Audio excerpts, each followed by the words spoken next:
You're invited to discover summer fun. Ride the waves in the wave pool. Jump off the diving boards. Take a dip in the Action River. And slide down the slides at our outdoor water park, Summit Waves. After a day in the sun, experience Downtown Lee Summit. Enjoy gourmet pizza and delicious food for lunch. Then, cool down with handcrafted ice cream right around the corner.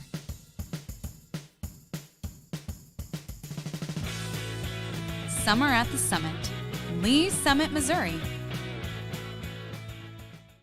Hello, Lee Summit. Here's your flash briefing for the week of August 14th. The State of the City is scheduled for this Friday, August 18th at the Aspen Room at the Stanley. Mayor Bill Baird will present his 6th Day of the City address at a luncheon hosted by the Lee Summit Chamber of Commerce. The event begins at 11 a.m. with the mayor's address scheduled to start at noon. The State of the City is open to the public. For those wishing to purchase lunch, tickets are $25. Find a link to register on the city's website. The State of the City address will be live streamed on the city's YouTube channel and available at cityofls.net. City Council will meet for regular session Tuesday night at 6 in Council Chambers and City Hall. If you can't watch, quickly catch up on City Council meetings by subscribing to the Council Debrief newsletter, which breaks down 3 to 4 key agenda items. Subscribe at cityofls.net. Join District 1 Council members Mia Pryor and Hillary Shields for a town hall on August 30th from 5:30 to 7 p.m. Receive an update on major projects and visit with department representatives. This town hall is a come-and-go event. Unable to attend, the meeting will be live streamed on the city's YouTube channel. And Pooch Paddle is coming up. Does your dog love to make a splash? Bring your four-legged friend to Summit Waves on August 21st from 5 to 7 p.m. Find more information at lsparks.net. Thanks for listening and have a great week. Have you ever been driving around Lee Summit and wondered what's that going to be? What's being built there? Wow, that went up fast. The Development Minute is here to help, highlighting some of the newest projects in Lee Summit, Missouri. The Lee Summit Transfer Facility, located at the Resource Recovery Park in South Lee Summit, is a Missouri Department of Natural Resources regulated facility, providing a location for contractors and developers to recycle debris. The facility, which offers equipment only found in 2 other facilities in the U.S., will break down recyclables like rebar, concrete, and more. Existing city services will continue at the Resource Recovery Park. Rain Tree Village, a senior living community, is being developed off of Highway 150 at Arbor Walk. The 3-phase project on 12 acres will offer independent and assisted living, short-term rehab, and long-term care for residents. The 150,000 square foot facility will have 126 residential units, 60 memory care units, and 80 to 100 staff members. It is set to open in 2024. New Longview is getting Apothecary Wines and Spirits. The wine, beer, and spirits store will offer local, classic, and rare vintages and libations. Opening date coming soon. Smoothie King is coming to 1440 Northeast Douglas Street, south of St. Luke's East Hospital. The smoothie company focuses on using whole fruits, vegetables, and healthy ingredients in all of its blends. The store is set to open on Tuesday, September 12th. Summer Moon Coffee is opening its first Missouri location in Lee Summit at Summit Fair Shopping Center on Saturday, August 12th. The coffee shop uses a wood-fire coffee roasting process that offers a different flavor profile than air roasting. The Lee Summit location features a drive-thru, online order ahead, and outdoor seating. That's it for the Development Minute. For more about upcoming projects, visit cityofls.net.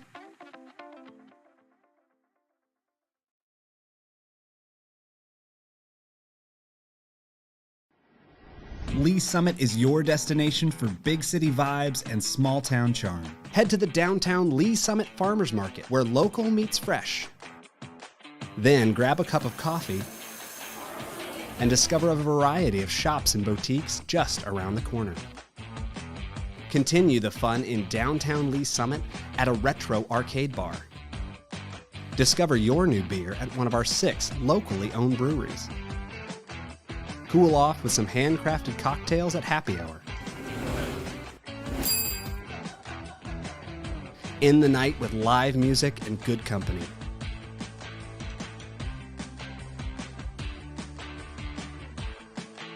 Lee Summit, Missouri.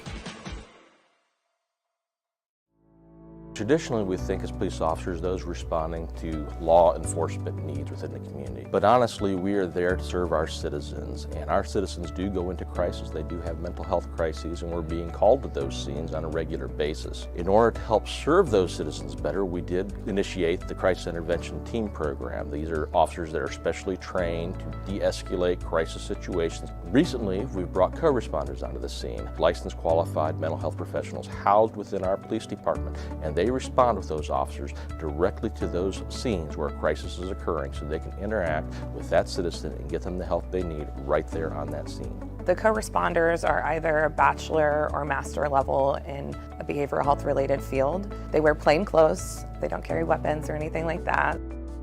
I have a police radio that I listen to all day. Listen for, those key words: mental health, behavioral health, crisis. There's a lot of officers that just call for me. I have my own radio number. I also have the ability to self-dispatch to them and say 982 is en route. Officers en route, 914, Armstrong. So typically I arrive after they've made it safe. I'll make contact and get kind of the rundown, and then I just kind of jump right in. Like, hey, my name's Allison. I'm a mental health professional. I'm here to help you. I'm not here to take you to jail or arrest you. Sometimes all a person needs is a voice, someone neutral, someone outside that, can listen. I do a lot of safety planning, including family, their support network, who's close to you. If they're home alone, who can come over and hang out with you today? Can we lock away your sharps? Can we put up your meds? Do you need meds? Can we get you over to the urgent care to get you assessed for your medications? Some of them also are like, oh, I'm so glad you came. This made me feel so much better. Our main goal as co-responders is to, one, get people connected to the services that they need, and also divert from emergency rooms and jails. And they almost get a different view of the police responding. That lets me know you care and the officers care. Please, please, how can we help you? My husband has... In 2020, we had 722 mental health related calls for service. 2022, by that time, 1,479. These mental health related calls for service are increasing. How we're responding to that is increasing the number of crisis intervention team officers we have available, as well as the number of co-responders we have available to respond on these calls. So what I think is important for the community to know about the co-responder program is that we're here, we exist. All you have to do when you call 911 is ask for us. Say, hey, I want a co-responder to respond to this crisis, and we'll go. I was really struggling about 8 years ago on my personal journey with mental health, and I met some amazing social workers and amazing programs that have helped me get to where I am today. I really couldn't see myself doing anything else. We want to help, and that's what we love to do. So I had a client, we got a call, she had some suicidal ideations, and she really felt that she had nobody. And and getting to know her story and getting to know who comes around and sees you, well then we found a support person, and they responded immediately. And we made a plan. I called back and checked on her in an hour, and then I checked on her in 2 hours. We were able to get her into the additional services to where she talks to someone every week or more. I just took a person that really just thought they had nobody and nobody would show up for them, and show them you do. And you'll be amazed who is in your corner if you just simply say, I need a little help.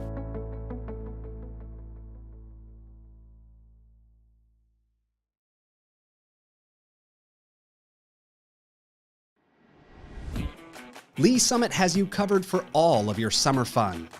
Head to the downtown Lee Summit Farmers Market, where local meets fresh. Then grab a cup of coffee and discover a variety of shops and boutiques just around the corner. Continue the fun in downtown Lee Summit at a retro arcade bar. Discover your new beer at one of our 6 locally owned breweries. Cool off with some handcrafted cocktails at happy hour. End the night with live music and good company. Summer at the Summit, Lee Summit, Missouri. It's member level. Thank you, Mayor.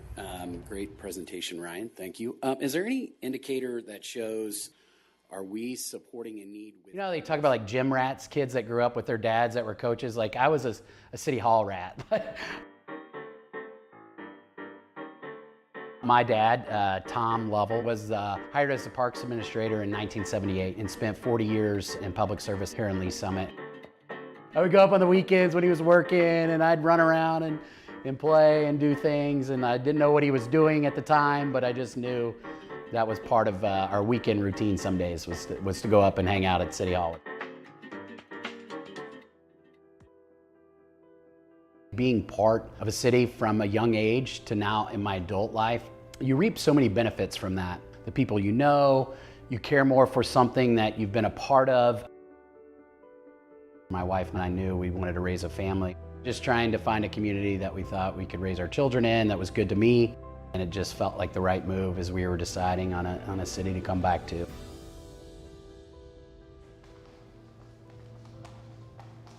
Fortunate to have started a business in 2018.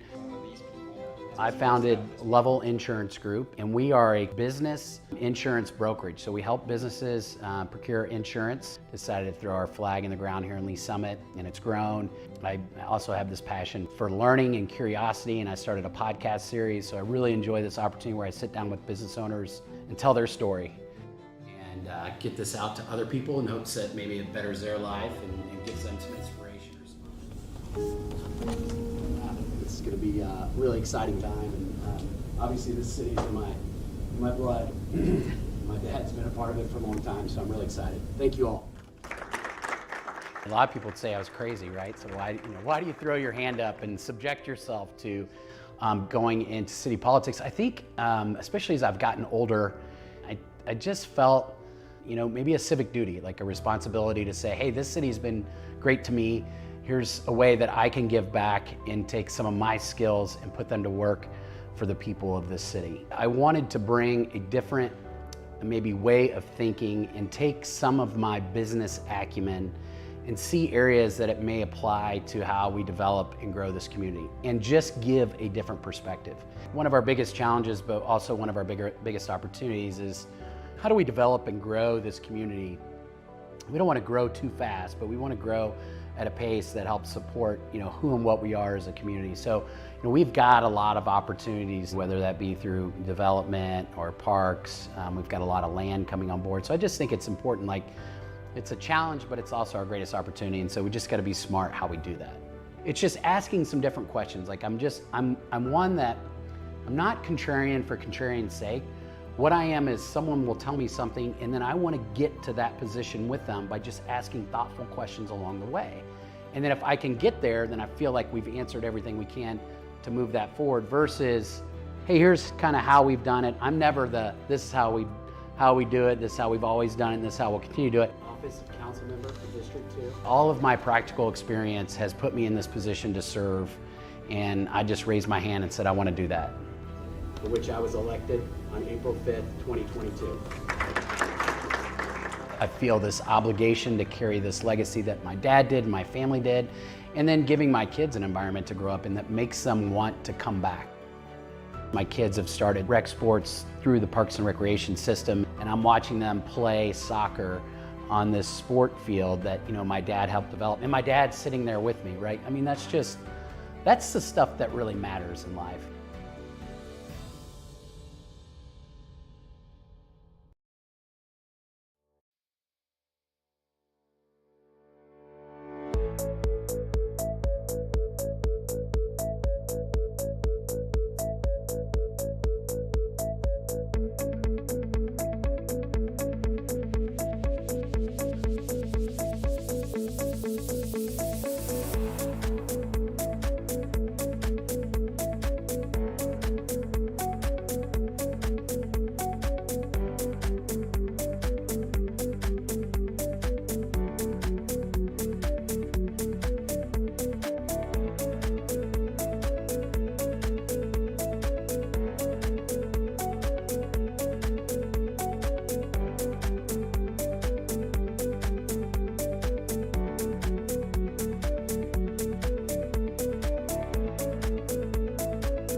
Call to order the Monday, August 14, 2023 Public Works Committee.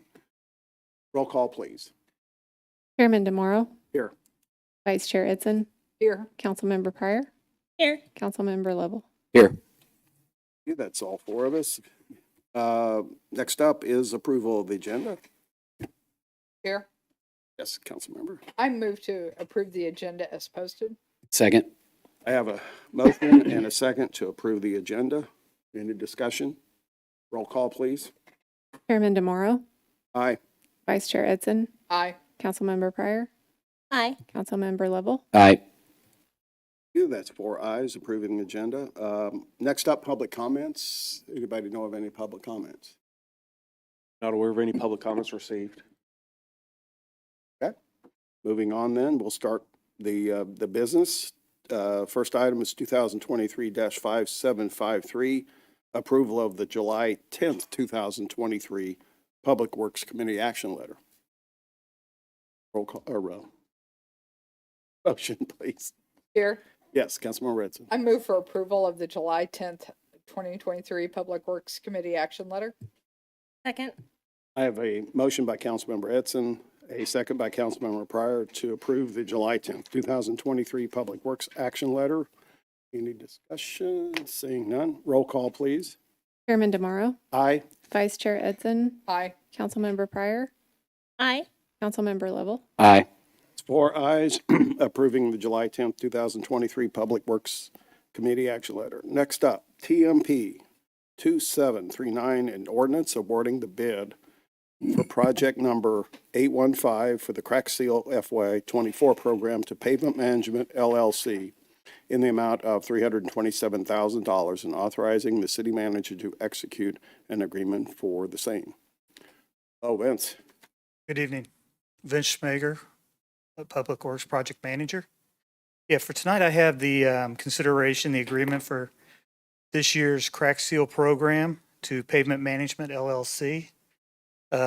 The bid was advertised on July 11th, opened on August 1st, and this program was to seal the cracks in about 57 miles of road. Crack Seal is kind of the entry level for our pavement management program. This allows us to have roads that are still very good condition, but starting to show cracks and expansion, and we're just trying to keep the water from getting down under the road, messing with the subgrade, much in the same way you do around the house with caulking to keep the water showers or sinks away from the sheetrock. This year, these three projects between the overlay, the surface seal, and the crack seal will total about 143 lane miles through the city, which is about 13% of the city's 1,066 lane miles. With that, I'm happy to answer. Well, the crack seal is a rubber composite type material. It's put down hot, so that it's put down on the cracks, and then they have squeegees, little triangle squeegees they use to push it down to try to keep it as smooth as we can. These roads that are crack sealed, probably within the next 2 to 3 years, will have surface seal put on top of it. And with that, do you have any questions? Thank you, Vince. Any questions from the council? Vince, how do we decide? I know this is always a question of people. How do we decide what roads? We start watching the roads after an overlay or new construction, and typically it ends up being 3 to 5 years. We can pull up, look, see when the last overlay was or when the last when it was constructed, and we have a running total. And every year I go through and try to advance one more year, because most of these projects we're out 3 to 4 years on future schedules, which allows us to either push them back or, if needed, expedite them for sooner construction.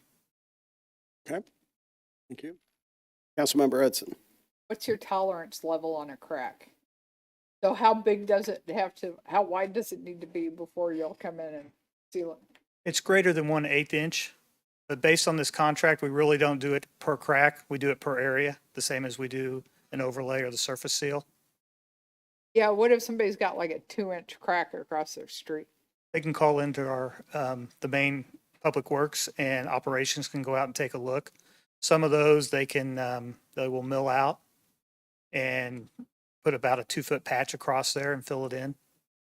Okay, thank you. Yeah, those come from the clay subgrade, starts separating and cracking just like a concrete would.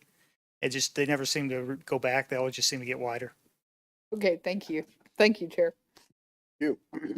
Any other questions? Being none, I would entertain a motion. Thank you, Vince. Chair, thank you. I move to advance to City Council an ordinance TMP 2739, an ordinance awarding the bid for project number 815 for the Crack Seal fiscal year 24 program to Pavement Management LLC in the amount of $327,000 and authorizing the city manager to execute an agreement for the same.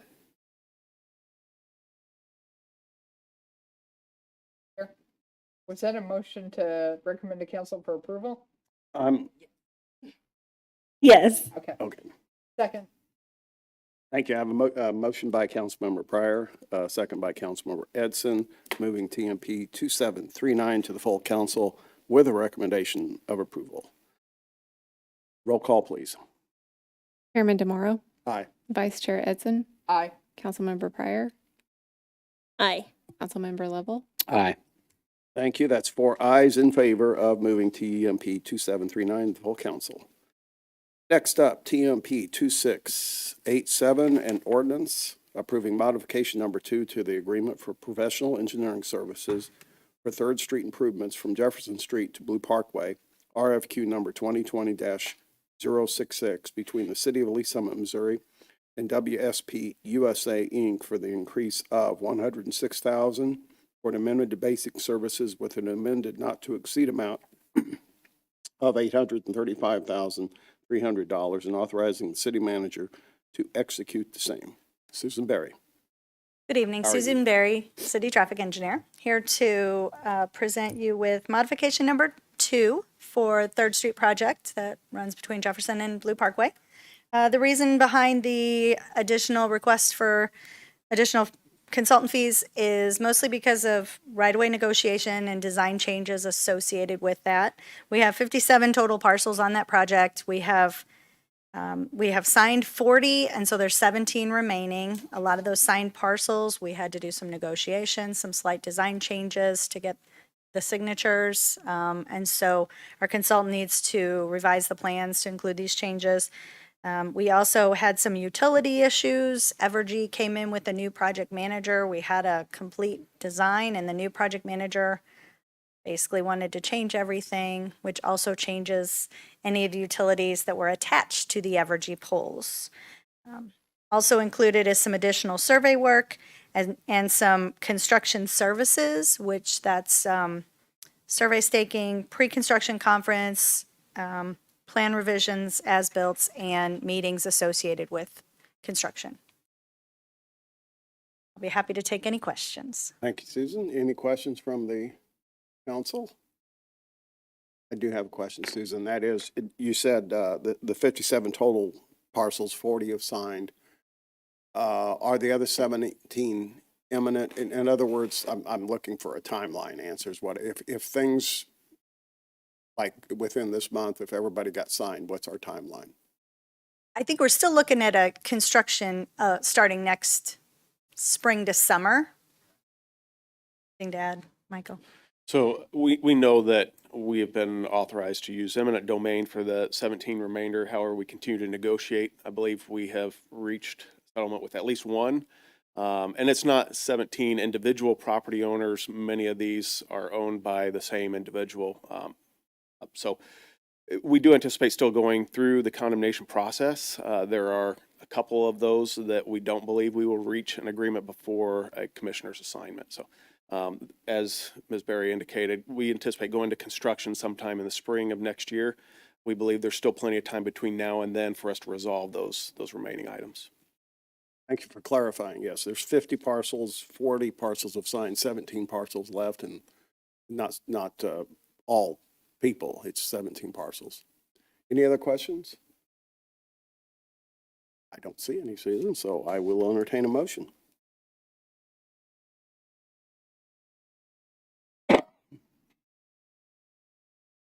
I move to advance to council for approval TMP 2687, an ordinance approving modification number 2 to an agreement for professional engineering services for 3rd Street improvements from Jefferson Street to Blue Parkway, RFQ number 2020-066, between the City of Lee Summit, Missouri and WSP USA, Inc. for an increase of $106,000 for the amended basic services with an amended not-to-exceed amount of $835,300 and authorizing the city manager to execute the same. Second. Thank you. I have a motion by Councilmember Pryor, a second by Councilmember Lovell, moving TMP 2687 to the full council with a recommendation of approval. Any comments? Seeing none, roll call, please. Chairman DeMauro, Aye. Vice Chair Edson, Aye. Councilmember Pryor, Aye. Councilmember Lovell, Aye. Thank you. That's 4 ayes, moving TMP 2687, the full council. Next up, TMP 2727. An ordinance approving a cooperative agreement with Eurotech USA, Inc. for an on-call soil and pavement stabilization services for a period of 1 year with 3 possible 1-year renewals, and authorizing the city manager to execute an agreement for the same. Sean, good afternoon. Good afternoon. Sean Graff, Assistant Director of Public Works Operations. Want to present a cooperative agreement with Eurotech USA, and just to kind of give you a little background, Eurotech is a soil and pavement stabilization company.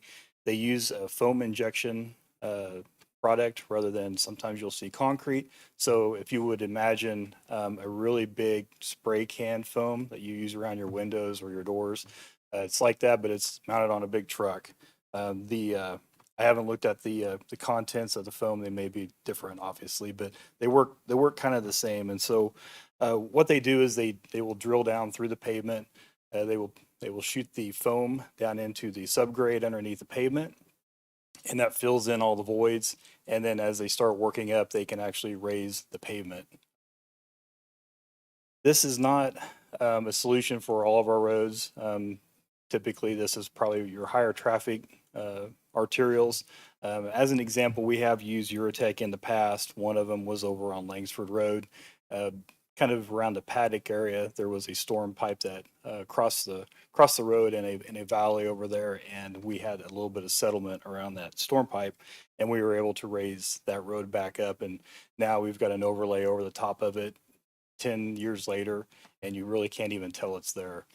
The most recent example of where we've used Eurotech, if you've driven Lee Summit Road north of Colburn, there by the old recycle center at the bottom of the hill, there was 2 pretty good little dips right there, and they just went in and made the repairs on that just before.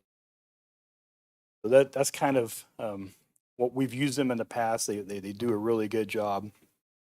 Some of the reasons we do like using them is because they do not have to cut the pavement.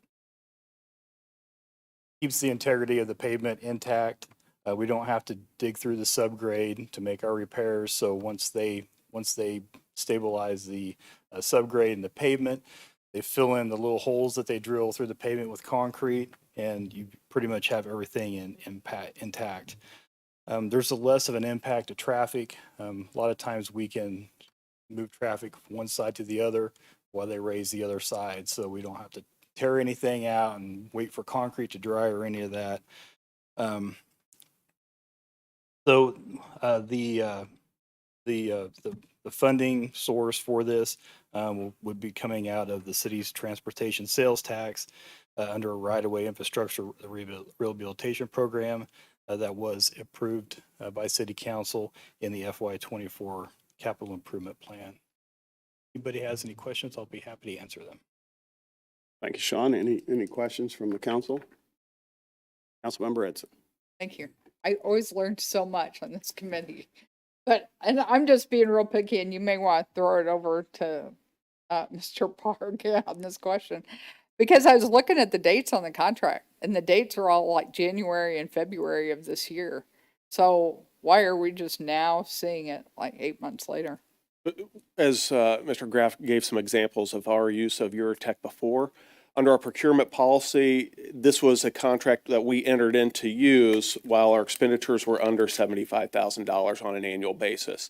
We project that we will have an annual spend greater than that $75,000 threshold that the city manager is allowed to enter, requiring city council's authorization for this contract to be used. So really that's what this is for, is to get your approval so we can continue to use this contract on larger projects. Oh, okay. Okay. I just wondered. I figured maybe it was, you're not going to do it in January or February, so why not put other more important things ahead of it? Okay. Thank you. Thank you, Mr. Graff. Any other questions? Seeing none, I would entertain a motion. Thank Chair? you, Sean. Yes, Councilmember Lovell. I move to advance the City Council with a recommendation of approval TMP 2727, an ordinance approving a cooperative agreement contract 2023-046 with Eurotech USA Incorporated for on-call soil and pavement stabilization services for a period of 1 year with 3 possible 1-year renewals, and authorizing the city manager to execute an agreement for the same. Second. Thank you. I have a motion by Councilmember Lovell, a second by Councilmember Pryor, moving TMP 2727 to the full council with a recommendation of approval. Seeing no discussion, roll call, please. Chairman DeMauro, Aye. Vice Chair Edson, Aye. Councilmember Pryor, Aye. Councilmember Lovell, Aye. Thank you. That's 4 ayes, moving TMP 2727 to full council. Next up, TMP 2737, an ordinance authorizing the execution of an intergovernmental agreement between the City of Lee Summit, Missouri and the Southern Jackson County Fire Protection District for water services for training purposes located at 11010 Milton Thompson Road. Jeff Thorne, how are you? I'm excellent, thank you. Jeff Thorne, Deputy Director, Water Utilities. So you may ask yourself the question, why do we need an intergovernmental agreement to provide water services to a place we're already providing water services to? Excellent question. To answer that, I'm going to tell you a little bit of story about tap fees. All right.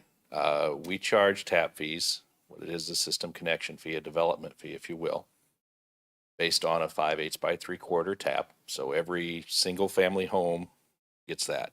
Any meter larger than that, it's a rate thereby multiplied by the amount of flow it can do above that meter. So when Southern Jackson County Fire District came to us and said, hey, we'd like you to put in a hydrant across the road to us so we can do fire training, and they said we need a 6-inch meter, we went, ooh, those cost a lot. But we have an intermittent use here. It's not something you're going to do all the time. And we won't guarantee you capacity, because essentially when somebody buys a tap, they're buying into the capacity of the system, right?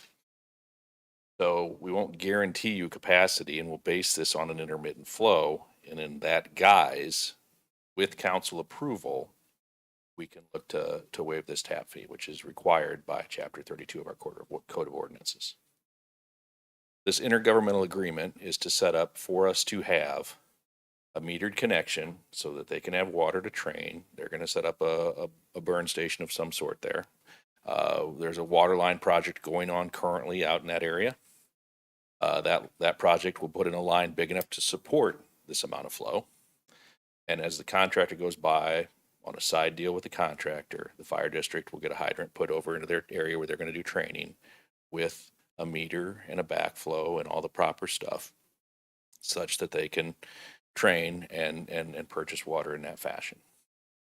But in order to do that, the $250,000 tap fee is going to be waived. We agree with that based on the intermittent use and our ability to curtail it. If we have a water shortage or we have something like that in the city, we'll just say, hey, training right now, guys, sorry, we can't spare it. Up for that, and that's what this is about. Happy to answer any questions you might have. Any questions from the council? Jeff, just for reference, this is a 6-inch line. What is just a normal house have? 1/4 to 1 inch. The meter size is 5/8 by 3/4, usually in a standard residential home. It's 6 times what would over 6 times what would go into a house. Yeah. Do we require notification from them when they actually are going to start training? So no, in this case, no, because we're continuing a line out by Summit Mill that stopped. There's a 12-inch that stopped in front of them, and they're going to run it down around the corner along Milton Thompson to tie into some work we did with Blackwell interchange and all that. We extended a 16 over there. So we're continuing a large diameter loop out to that edge of our city using tap fees. That's what we use them for, is for the upsize and for the increasing capacity in parts of our system. And so because we're putting in that line, we can support that without any real problem. So, And if we had a problem in some other area of the city, and we, you look at where the water is coming, where the water is dispersing, I should say, from, then we would cut them off. we absolutely could if we needed to. That's what this is about. It's look, we're willing to waive this. We can consider it not buying into the capacity of the city, but allowing the usage because it's a good usage, obviously. But we want to make sure that you're not buying the capacity, that we have the ability to scale it if we need to. All righty. Any other questions? Seeing none. Thank you, Jeff. It's like Phyllis said a while ago, it's always interesting to find out this stuff or to learn more about it. I always thought the tap fee was waived because that way on the east side of town, if there was a fire at a certain house of a resident there, me, that they would come and help put it out. No, our ordinances don't allow us to generally speaking waive them. I mean, when we built the service center, our largest permit fee was that of a tap fee that we paid from our construction fund to the tap fund because the accounting has to be right. Okay, thank you. Chair? Yes, Councilmember Edson. I move to recommend to council for approval TMP-2737, an ordinance authorizing the execution of an intergovernmental agreement between the city of Lee Summit, Missouri and the Southern Jackson County Fire Protection District for water services for training purposes located at 11010 Milton Thompson Road. Second.